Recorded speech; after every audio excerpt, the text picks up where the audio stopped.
Now, children, the question is, there is a wire and it is bent in the form of a circle.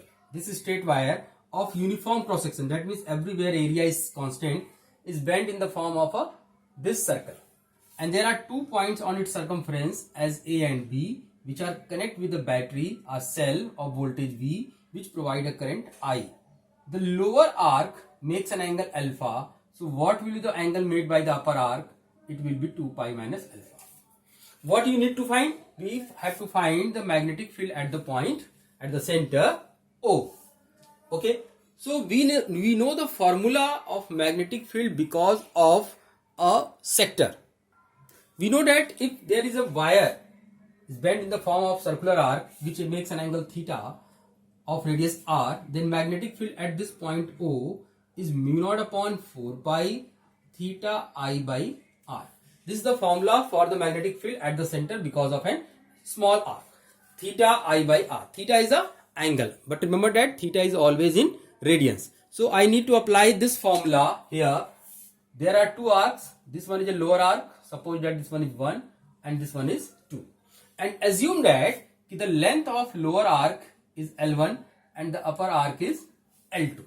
Okay. So now we are going to apply this formula on this whole segment. So magnetic field because of this wire segment and this wire segment vector sum B is equal to B1 plus B2. So B is equal to mu naught upon 4 pi, angle is alpha, and suppose that the current is divided into 2 parts. Here the current is I1 and here current is I2. So I1 by R, and the direction of magnetic field, this is in this way. So direction of magnetic field by right hand thumb rule, bend your finger in the direction of current. The magnetic field is outward. So it is the K cap plus mu naught upon 4 pi 2 pi minus alpha I2 by R. 2 pi minus alpha because this angle is 2 pi minus alpha, and the direction of magnetic field is inward because see the direction of current clockwise. So inward minus K cap. So now you can take the common. B equal to mu naught upon 4 pi common. R is also common. Alpha I1 plus 2 pi minus alpha I2. This will be minus K cap. Okay. So suppose that is one equation number 1. Now look the diagram. The wire portion AB. This is AB, in which the current is I1, and the upper portion in which the current is I2. Okay, you are converted into a resistance form. So this one is a R1 and this one is a R2. This resistance is supposed at R1 and this resistance is R2. Portion of resistance of this portion is R1 and the upper portion resistance is R2, and the current in lower portion is I1, upper portion is R2. From the diagram it is very much clear. The potential difference across AB will be same. That means potential difference across R1 and R2 will be same. That means V1 is equal to V2. And what will be the value of V1? It will be I1 R1 equal to I2 R2. Children, we know that R equal to rho L by A. R equal to rho L by A. What is the rho? Rho is the resistivity of the wire. This wire. L is the length, which is the L1. We assume that A is the area of cross section. This is the area of cross section. Area of cross section of the wire. Okay. So now we are going to apply this formula.